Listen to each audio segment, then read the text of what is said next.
তাহলে পর্বের শুরুতে দেখানো হয়েছে যে স্কুলে একটি পরীক্ষা হতে চলেছে।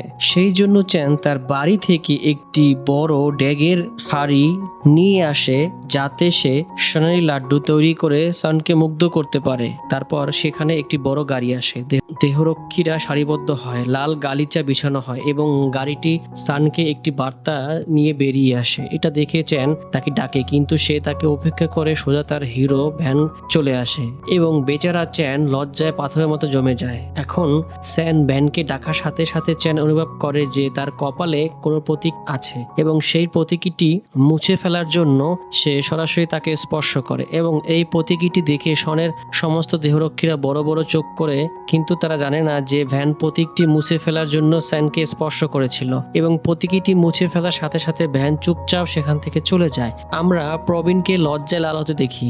এরপরে সে অনুভব করে যে সে তাকে পছন্দ করে। আমরা সরাসরি ক্লাসরুমের দৃশ্য দেখতে পাচ্ছি যেখানে শিক্ষিকা সবাইকে সোনার লাড্ডু তৈরির প্রাথমিক রেসিপি শেখাবেন। তিনি সবাইকে তার মতো করে অনুসরণ করতে বলেন, কিন্তু সে রেসিপিটি এত দ্রুত বলা শেষ করে যে কোনো ছাত্রই কিছুই বুঝতে পারে না, কিন্তু তা সত্ত্বেও তারা শিক্ষিকাকে কিছুই বলে না এবং এই বই থেকে পড়ে সোনার লাড্ডু তৈরি শুরু করে। এই সময় আমরা দেখতে পাই যে সবাই তাদের বাড়ি থেকে কিছু না কিছু নিয়ে এসেছিল, যেমন সুনি একটি বড় রিফাইনিং মেশিন এনেছিল, মিনা একটি মাইক্রো ওভেন এনেছিল এবং সে একটি বিশেষ লোহার পাত্র এনেছিল যা সমস্ত ছাত্রকে এমনকি শিক্ষককেও আকর্ষণ করে। তারপর চ্যানের লোহার পাত্রটি বিস্ফোরিত হয় কারণ চ্যান এতে অনেক বেশি উপকরণ রেখেছিল।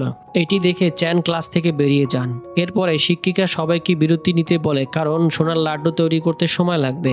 এখন যখন ক্লাসে কেউ থাকে না তখন মাঝে মাঝে ময়দা, যা আসলে একটি জয়েন্ট তৈরি করা হয়, ক্যামেরা থেকে যে গুগের পাত খেতে আসে কারণ এর শক্তি তাকে আকর্ষণ করছিল। কিন্তু তারপর ভ্যান গগ যেখানে আসে, আসলে সে সন্দেহ করেছিল যে ডু কিছু করতে চলেছে, কিন্তু সে কিছু করার আগে ডু জানালা দিয়ে লাফিয়ে পড়ে এবং সেও তার পিছনে চলে যায়। তাহলে এখন আমরা দেখতে পাচ্ছি যে ডু লাফিয়ে নিচের মেঝেতে নেমে আসে কিন্তু ভ্যান গগ সোজা নিচে নেমে যায়। ডু মনে করে যে সে ভ্যানকে এড়িয়ে গেছে, কিন্তু কিছুই ঘটে না কারণ যখন ডগ পিছনে তাকায় তখন সেখানে একটি ব্যাঙ দাঁড়িয়েছিল, যার পরে সে ভ্যান গগকে মেরে ফেলে দেয়। অন্যদিকে আমরা চ্যানকে দেখতে পাই যে ক্রমাগত গ্রাইন্ডারের গুলি চালাচ্ছিল, যার ফলে সেখানে দাঁড়িয়ে থাকা মেয়েরা বাতাসে উঠতে শুরু করে। আসলে ভ্যান ভয় পেয়ে যায় কারণ সে ব্যাংকে বিস্ফোরণ ঘটেছে সেটিও কোনো ব্যাঙ ছিল না এবং অনেক অনুরোধ করার পর তার বাবা তাকে স্কুলে নিয়ে যেতে বলেছিলেন এবং হুমকি দিয়েছিলেন যে যদি ব্যাংকের কিছু হয় তবে সে তাকে ছেড়ে যাবে না।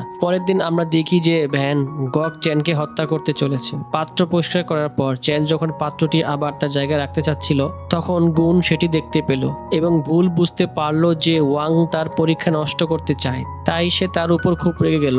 অন্যদিকে দৌড়ানোর সময় চ্যান তার মন হারিয়ে ফেলল।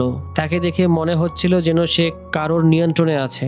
সে অদ্ভুত কিছু ভাবছিল, যেন সান ব্যাংককে পছন্দ করে, তাকে নয়। ক্লাস প্রেসিডেন্ট হওয়া সত্ত্বেও সে সেই সাধারণ সোনার লাড্ডু বানাতে পারল না।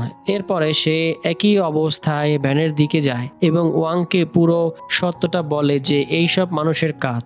সে এটা আবার রাখতে যাচ্ছিল কিন্তু ওয়াং তাকে বিশ্বাস করে না এবং তার তৈরি বিষটি তার জন্য উপযুক্ত মনে হয়।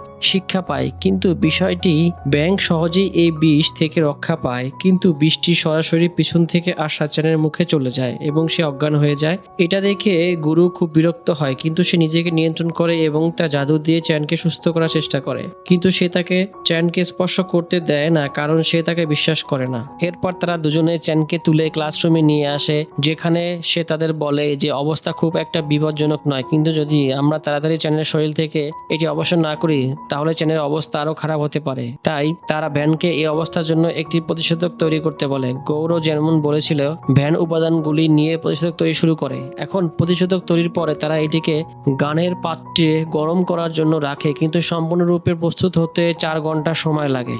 গুরু খুব চিন্তিত হয়ে পড়েন এই ভেবে যে তাদের শিক্ষক 2 ঘন্টার মধ্যে ক্লাসে আসবেন। তাই এখন আমরা ঢুকে দেখি সে আবারও গোপনে গানের পাত্রটি খাওয়ার চেষ্টা করে, কিন্তু এবার গৌরব সময় মতো এটি দেখে এবং তার জাদু দিয়ে সে এটি তুলে ফেলে দেয়। তাই এখন তারা দেখতে পান যে ফিটিং প্রক্রিয়া যা সময় নিতে যাচ্ছিল তা মাত্র 2 মিনিটের মধ্যে শুরু হয়ে গেছে। এ থেকে তারা উভয় বুঝতে পারে যে ডু কিছুই করছে না, তার আধ্যাত্মিক শক্তি আছে সময়কে সামনে পিছনে সরানোর জন্য, তাই তারা তাকে নির্যাতন করে তাদের কাজ সম্পন্ন করে। যার কারণে সে প্রতিষেধকটি 24 ঘন্টার মধ্যে প্রস্তুত হওয়ার কথা ছিল তা 2 মিনিটের মধ্যে প্রস্তুত হয়ে যায়। এখন আমরা দেখতে পাচ্ছি যে সে দুটি প্রতিষেধক তৈরি করেছিল যাতে তারা এটি একটি কুকুরের উপর ব্যবহার করার চেষ্টা করতে পারে। কাজ হোক বা না হোক দুজনেই ডক্টর আর্জেন্টিনা এবং চ্যান ব্যবহার করে এবং এটিও কাজ করে। তাই তারা চ্যানকে প্রতিষেধক দেয়, কিন্তু তারপরেও গুনু শিক্ষকের আসার শব্দ শুনতে পায়। তাই সে ভ্যানের উপরে সবকিছু রেখে বাইরে যায় এবং শিক্ষককে থামাতে যাতে সে সেই সময় ওয়াং চ্যানকে লুকিয়ে রাখতে পারে। এবং একই ঘটনা ঘটে যখন শিক্ষক ক্লাসের ভিতরে আসেন, চ্যান সেখানে ছিলেন না। তখন শিক্ষক প্রথমে গুনুর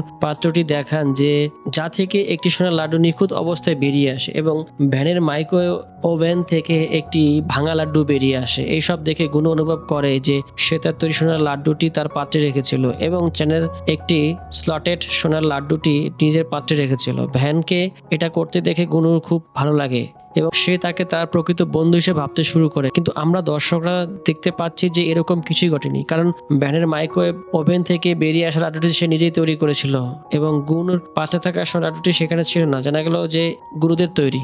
আসলে যখন সে নিউটো থেকে গুনাসের বর্ণনা নিয়েছিল তখন সে তা থেকে সোনার লাড্ডুটি বের করেনি। এটি এর ভিতরে ছিল এবং প্রতিষেধক তৈরির প্রক্রিয়ায় এটি আঘাত পেয়েছিল। পরের দিন আমরা দেখি যে চ্যান তার পাত্রের ভিতরে ঘুমাচ্ছিল এবং যখন সে জ্ঞান ফিরে পায় তখন সে গুনাসকে বলে যে তারা তাদের জাদু দিয়ে তোমার পাত্রটি ঠিক করেছে। এটি দেখে চ্যান ভ্যানকে তার ভালো বন্ধু এবং তারপর গাইড হিসেবে ভাবতে শুরু করে। এই পর্বটি এই দিয়ে শেষ হয়।